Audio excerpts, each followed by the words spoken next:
So yesterday, the Rolling Loud Festival kicked off for this year, and y'all know how I feel about these types of things. ACL, Jambalaya, Coachella.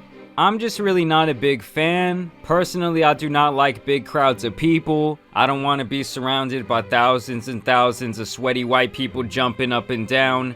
Everyone's dehydrated, nobody can breathe. In general, it's just really not my scene. But I can totally respect it, and I get that people really just like to feel the energy of that crowd sometimes. And so I do understand why people attend these things. I just would never put myself in this situation. And so this was supposed to be the Rolling Loud lineup. Yesterday on July 22nd, Kanye was supposed to be the one headlining the entire day, but then around a week ago he actually dropped out, and they filled his spot with the legendary Kid Cudi. I guess they figured, hey, these two must have a whole lot of fan crossover. I mean, after all, they do have an album together. And this is where things really started to take a turn for the worst for our guy Kid Cudi, because as soon as he touched the stage, he was greeted with boos, and as he performed, people started throwing stuff at him on stage, basically saying, "We don't want you, clown, we want Kanye, we expected Ye." Recently, Kanye West basically came out and said, "I'm not cool with Cudi anymore because he's friends with Pete Davidson." Obviously, Pete Davidson is dating Kim Kardashian. And so Kanye's fans are so obsessive that when he has a beef, they're like, "Kanye, I just inherited this beef. Don't worry, I will stand up for you, my ultra god who will never know that I exist." Yo,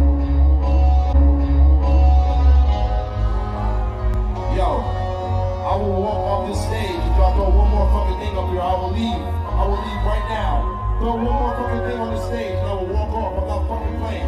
And you will ruin it for everybody. I will fucking leave. If I get hit with one more fucking thing, if I see one more fucking thing on this fucking stage, I'm leaving. Don't fuck with me.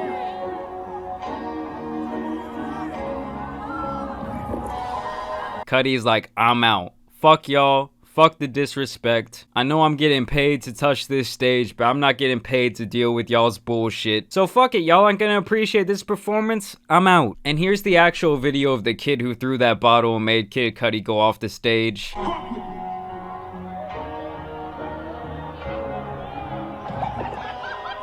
Fucking idiot.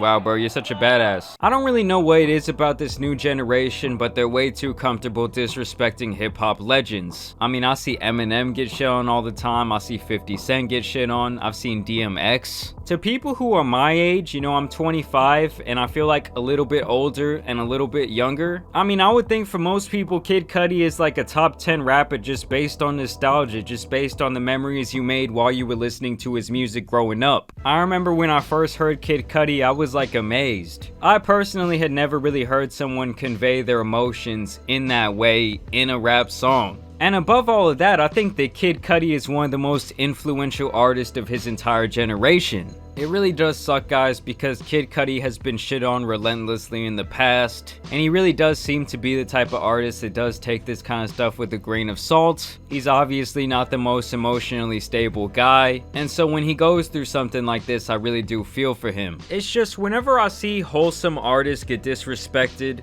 I just think that's fucked up. I remember when Mac Miller released Swimming, which was the last album he released while he was alive. That same night, Travis Scott also released Astroworld, which was obviously like a much more hyped up album, and you had all these people online telling Mac Miller to keep his album, telling him his album sucks, that they weren't gonna listen to it, that everyone was playing Astroworld all night. And it's sad because like Kid Cudi, Mac Miller was one of these guys who really did nothing wrong to anybody. He didn't have an evil bone in his body, and yet people still felt the need to troll and shit on him when he was obviously going through a dark time in his life still. I mean, I might sound like the old man yelling at the cloud right now, but the rappers from my generation was really like the last superstar rappers. These patty cake rappers today really have nothing on them, and they really just can't. When you were a superstar in music at that time, it was just a whole different thing. So to see these guys get constantly disrespected now is really just insane to me. Maybe that's just part of like the evolution of growing up, is all the shit you like eventually gets shit on. And one of the craziest parts about what happened last night is that Kanye West actually did show up to Rolling Loud as Lil Durk brought him out, and he performed Father Stretch My Hands, which has a very infamous Kid Cudi hook. So let me get this straight. They shit on Kid Cudi, they told him they didn't want him to be there, they told him basically stop performing, But then when Kanye comes out and he performs the song with his hook, they're going fucking crazy. Make that make sense. And before I get these comments, no guys, I'm not blaming Kanye for what happened yesterday. I'm blaming all the idiots in the crowd who felt so entitled that they had to ruin a show for everybody. Because I'm sure there were a lot of fans there willingly participating in the Kid Cudi event. Either way, y'all let me know what you think about this situation down below. Are you the type of person that likes to go and be in these big crowds at Rolling Loud? Or are you more like me at this point, and when you go to a concert, you definitely want somewhere to sit? As always, I do want to thank you guys for watching and subscribing today. Y'all have a safe weekend out there. It's been your boy, the Tan Superman, and I'm out. Peace.